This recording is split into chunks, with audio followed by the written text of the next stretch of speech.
Now if I asked you which era of Honkai Star Rail was the prime era, the time when you enjoyed the game the most, what time period would you choose? Now, if you're answering that question, you're probably thinking of an era back when a team comp that looks like this was actually viable in the endgame and the meta.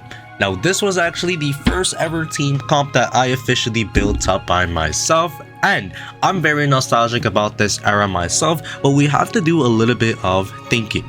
To many people, Prime Honkai Star Rail was an era when there was power creep, but you could still use the vast, overwhelming majority of the units in the meta, arguably an era when MOC only went up to floor 10, when Pure Fiction was just announced and Planarcadia was revealed at the end of the version 1.6 live stream. So many people were making claims such as the Honkai Star Rail devs are cooking, Genshin could never. It was definitely a magical time for the game, and you have to keep in mind this was during a time period before Zenless Zero was out, before Wuthering Waves was out. So the sense of tribalism was just beginning during this era, but it was definitely a peaceful time period nonetheless for the game. Now, if you were to ask the average Honkai Star Rail player when things started to go south, a lot of people will probably tell you during the time period when Acheron came out, when the power creep started to ramp up, when Firefly came out. But you have to realize during the entire Planarcadia arc from version 2.0 until version 2.3, there was nothing but hype for the game. Power creep was already in the talks, but so many people didn't care because of the quality of life updates that were happening during this time period.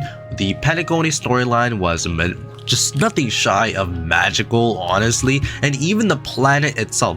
Planarcadia as a world is one of the best things that Hoyoverse has ever made, in my personal opinion, and the personal opinions of probably millions of other people on this planet, and for good reason as well. It was a phenomenal storyline, many people consider it to be well written, and we were still getting quality of life and game-changing systems like the release of Epoch Shadow, which during this era still had a sense of novelty to it. But of course, as we all know, nothing good lasts forever, and by mid to late 2.x, talks about power creep had already ramped up quite a bit. A lot of people are starting to say how the game fell off. End of service talks obviously are exaggerated, but they were still brought up. Nonetheless, we already wrapped up Planarcadia, and the patches following were just filler and not really too enjoyable for a lot of people. Think of versions 2.4 and 2.5 back to back. We had the release of version 2.6, and 2.7 was nice with Sunday and Fugue, but this brings us to Amphorius, version 3.x. The version 3.0 update brought Amphorius, and by this point, many people were already considering Honkai Star Rail to have officially fallen off by this point.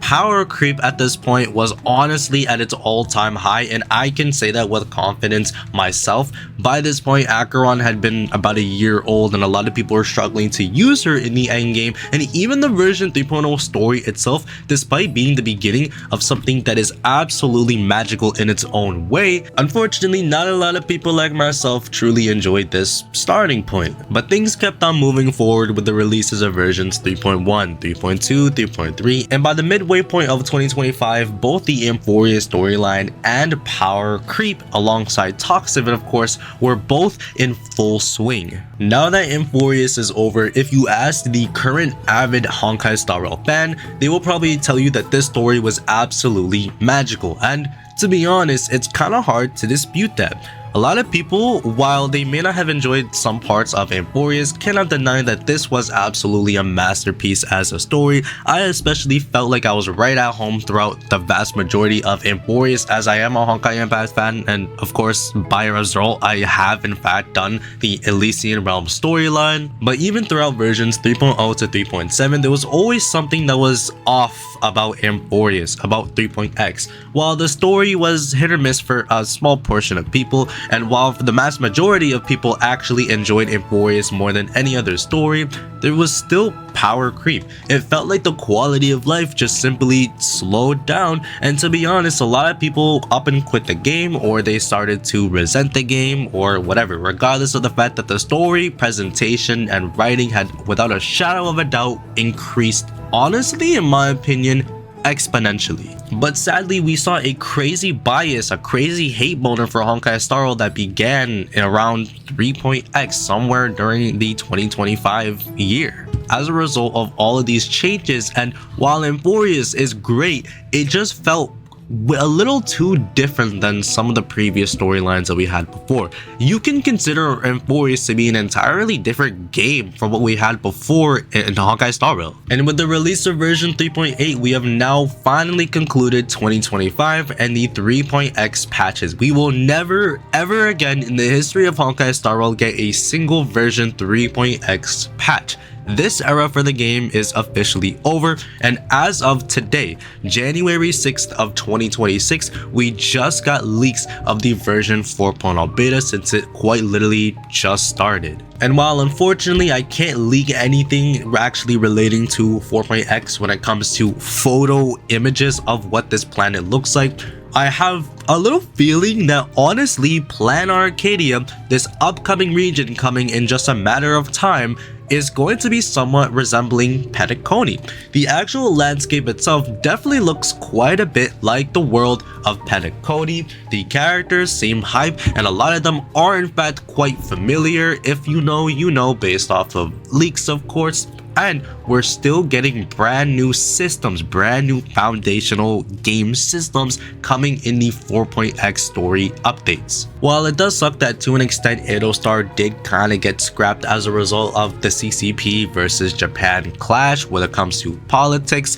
we're still getting honestly a very phenomenal, well-crafted, very beautiful looking region coming on February. What I'm trying to get at here essentially is Planarcadia version 4.x of Honkai Star Rail may just be the peak of the game. If you had to ask me, I would say it more likely is going to be the peak than not. We're going to get a plethora of free 5-star units, that is for sure. I will bet my left nut on that if I had to. I probably would. We're going to be getting an incredible storyline. We're going to be seeing new faces coming to the game alongside plenty of recurring characters as well in the main story, potentially getting brand new forms, and a lot of us love that, right? I'd say the vast majority of us love it when they do that, and they're going to be doing it quite a bit in Planarcadia. And you can't forget the fact that we're going to be getting more buffed units in Planarcadia. We had 3 Stellar Hunters plus a Jinglu buffed last summer. We're going to be kicking off 2026 and 4.x strong by seeing Sparkle and Black Swan getting buffed.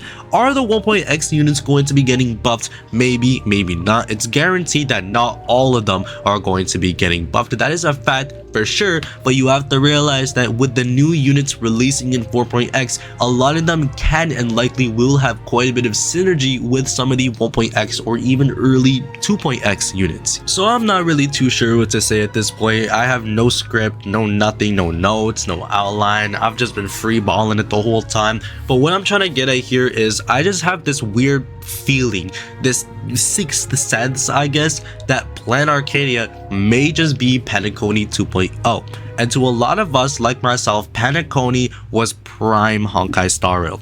I personally like the story of Euphorius more than Penacony, but when it comes to the are you dead ass, my guy? While Euphorius may have a better storyline than Penacony, it's kind of hard to beat the 2.x vibes, the Penacony vibes, back when there wasn't as much power creep to an extent, of course, than there is right now. But when you actually take a step back and you look at the power creep situation, look at the Herda, for example. This is a unit that is coming out damn near exactly 1 year ago. However, she is still tier 0.5 in all 3 endgame modes, and not a lot of power creep is actually happening right now.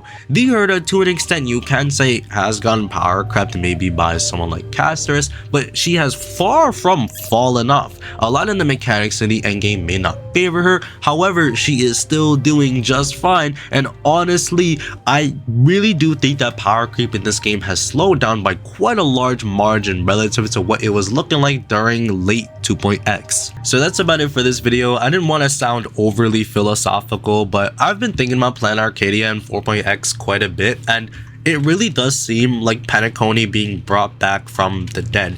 Penacony for me could have been a 10 out of 10, but the one and only issue that I had with Penacony was that it was just simply too short. So will Planarcadia bring back that very hype Penacony euphoria that we had a few years back?